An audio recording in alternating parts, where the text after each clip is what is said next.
Good morning everyone. तो आज हम स्टार्ट करेंगे केमिस्ट्री का चैप्टर 4 केमिकल काइनेटिक्स। ठीक है, आपको क्या करना है कि ये नोट्स मैं आपको अवेलेबल करा दूंगा, आपको इसके साथ में एनसीईआरटी भी कवर करनी है।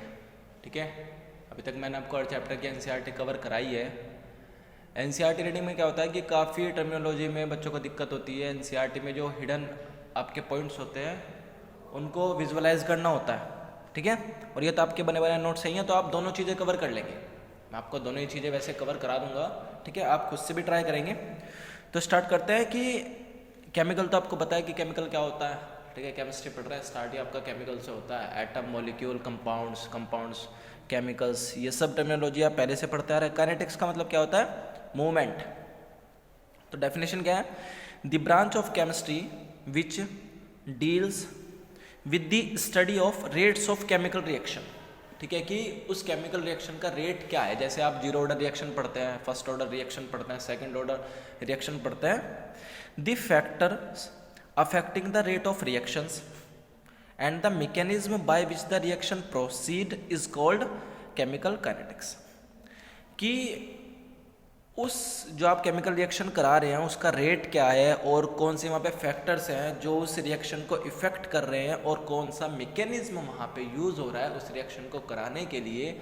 ये सब आप केमिकल काइनेटिक्स के अंदर आप पढ़ते हैं। क्लासिफिकेशन किया है इसने on the basis of rate. अब आपको पता है कि कोई भी रिएक्शन अगर प्रोसीड हो रही है तो वो तीन सिचुएशन है आपके पास। एक तो very fast reaction, second very slow reaction, third is reaction taking place as moderate speed, मतलब स्लो, मिड और फास्ट। तो यहाँ पे वेरी फास्ट, मॉडरेट और वेरी स्लो। तो जो वेरी फास्ट का आपका एग्जांपल है that is precipitation of AgCl, silver chloride का जब अवक्षेप या जब उसका प्रेसिपिटेट बनता है तो वो जो प्रोसीजर है, वो जो रिएक्शन है वो बहुत तेजी से होती है, तो उसे हम वेरी फास्ट रिएक्शन कहते हैं। ठीक है, वेरी स्लो रिएक्शंस में आपका रस्टिंग ऑफ आयरन है। रस्टिंग ऑफ आयरन मतलब जंग है। एक दिन में तो लगता नहीं, बड़े आराम से लग गई, घंटों में लग गया, मिनट में लग गया, एक दिन में लग गया, 2 दिन में लग गया, काफ़ी टाइम लग जाता है जंग लगने में। तो ये आपकी बहुत ही स्लो प्रोसेस है। थर्ड आपका moderate speed, hydrolysis of starch. Starch का हाइड्रोलाइसिस जब हम उसका मतलब आपने बायोमोलिक्यूल्स जो आपका चैप्टर है उसमें आप पढ़ेंगे, स्टार्च C6H10O5 की पावर n, जब हम उसका हाइड्रोलाइसिस H2O के साथ रिएक्शन करते हैं तो ग्लूकोज की सब यूनिट्स मिलती हैं बहुत सारी। ठीक है, तो उसकी बात हो रही है, वो एक मॉडरेट रिएक्शन है। फिर आपका rate of a chemical reaction. The rate of a reaction can be defined as the change in concentration of a reactant और a product in unit time. ठीक है, अब इसने कहा है कि केमिकल रिएक्शन, किसी भी केमिकल रिएक्शन का रेट क्या है। तो सपोज आपको कोई रिएक्शन प्रोसीड करानी है, ठीक है, तो जो आपके पास हमेशा दो साइड होता है, लेफ्ट हैंडेड और राइट हैंडेड। तो जो आप लेफ्ट हैंडेड पे आप लेके चल रहे हैं वो आपका रिएक्टेंट होते हैं। जैसे A+B, आप रिएक्टेंट आप लेके चले और रिएक्शन प्रोसीड हुई है और उसने बनाया है C+D। C+D को मैंने नाम दे दिया वहाँ पे प्रोडक्ट का। तो रिएक्टेंट किस में चेंज हो रहा है? प्रोडक्ट में। तो कहने का सेंस ये है कि उनकी फर्स्ट ऑफ ऑल कॉन्सेंट्रेशन क्या है और दूसरी बात है कि कितना टाइम उनमें लग रहा है। तो आपका रेट ऑफ रिएक्शन हम क्या लिखते हैं? Rate of reaction equals to concentration upon में time.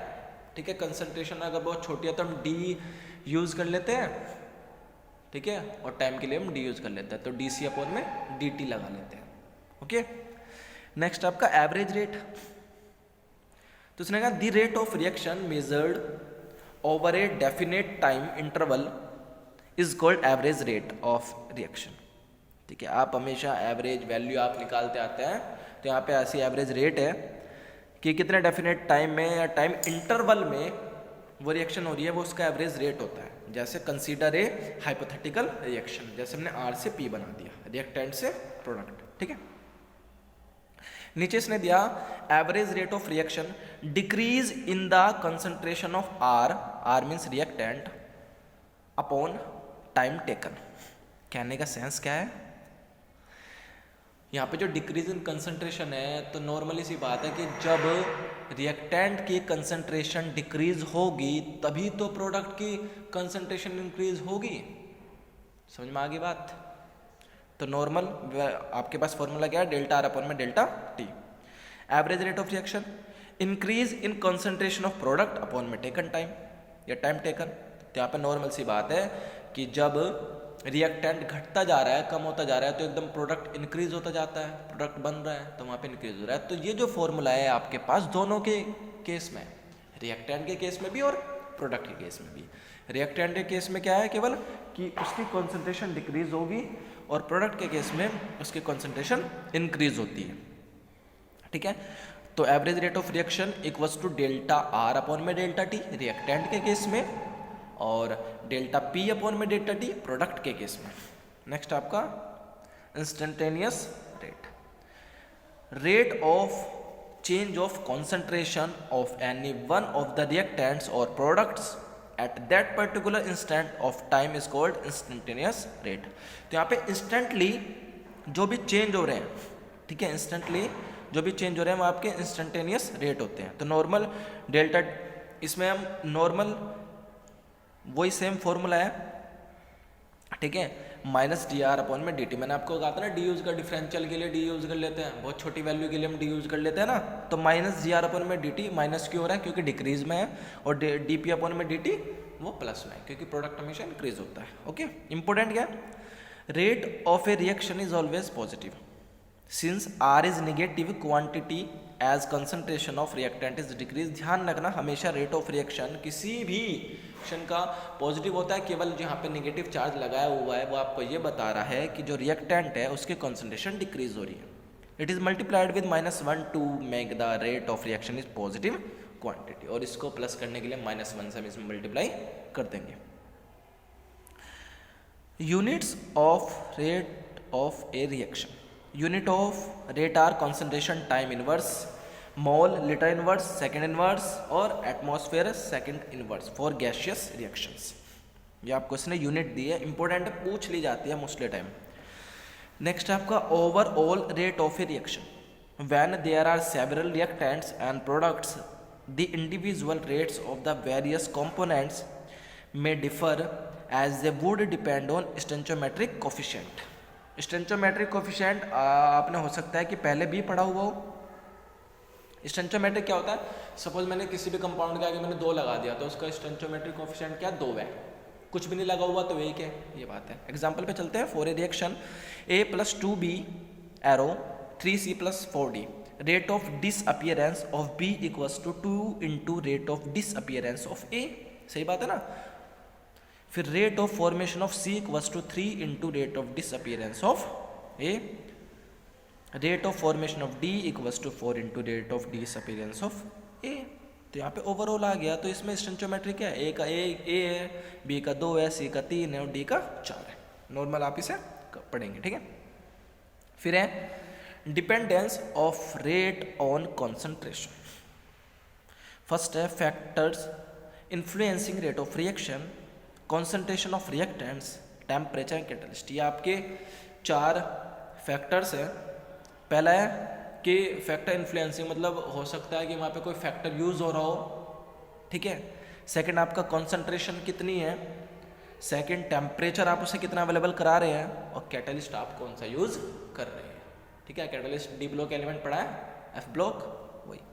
Dependence on concentration, concentration की बात आई है। फर्स्ट आपका रेट लो, नॉर्मल जो आप पीछे पड़ गया बस थोड़ा सा चेंज है। Consider general reaction AA + BB + arrow CC and DD. The rate expression for this reaction is rate proportional A की पावर x और B की power y, where exponents x and y may or may not be equal to the stoichiometric coefficient। हो भी सकते हैं, नहीं भी हो सकते हैं। Rate equals to K A की पावर x B की पावर y, ठीक है। रेट क्या होता है आपका -d/dt। रिएक्टेंट के केस में K सेम वैल्यू रहेगी। Above reaction is known as differential rate equation. K is proportionality constant called rate constant. तो नॉर्मल बात रही है, रिएक्टेंट की बात चल रही है, प्रोडक्ट की चलेगी तो फिर उधर की साइड बात करें, रिएक्टेंट साइड की, ठीक है। Rate law is the expression in which reaction rate is given in term of molar concentration of reactant with each turned raised to some power which may or may not be same as the stoichiometric coefficient of the reacting species in a balanced chemical equation. Same बात repeat हो रही है, कोई दिक्कत तो नहीं अभी तक?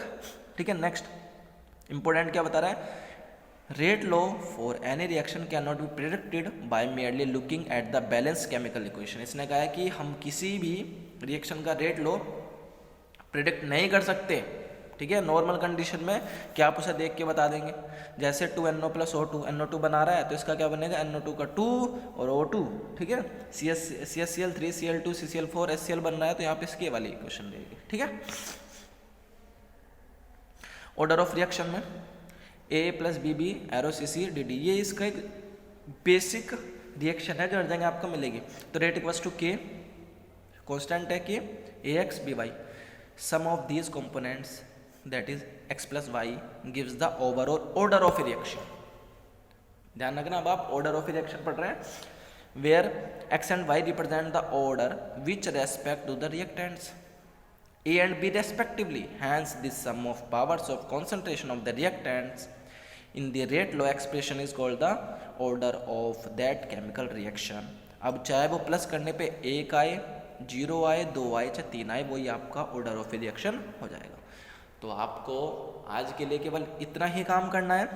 आगे ये नोट्स मैं आपको अवेलेबल करा दूंगा, तो आप आगे का काम भी पढ़ के आ जाना. और बच्चों ध्यान से दोबारा बोल रहा हूँ, रिएक्टेंट और प्रोडक्ट का ध्यान रख के चलेंगे. सेम फॉर्मूला रहेगा दोनों के लिए, माइनस और प्लस देखेंगे. और माइनस हमेशा केवल रिप्रेजेंटेशन के लिए यूज होता है क्योंकि वो डिक्रीज शो कर रहा है, पॉजिटिव हम उसे -1 से मल्टीप्लाई करके बना लेते हैं. ओके, आज के लिए इतना ही. Thank you so much.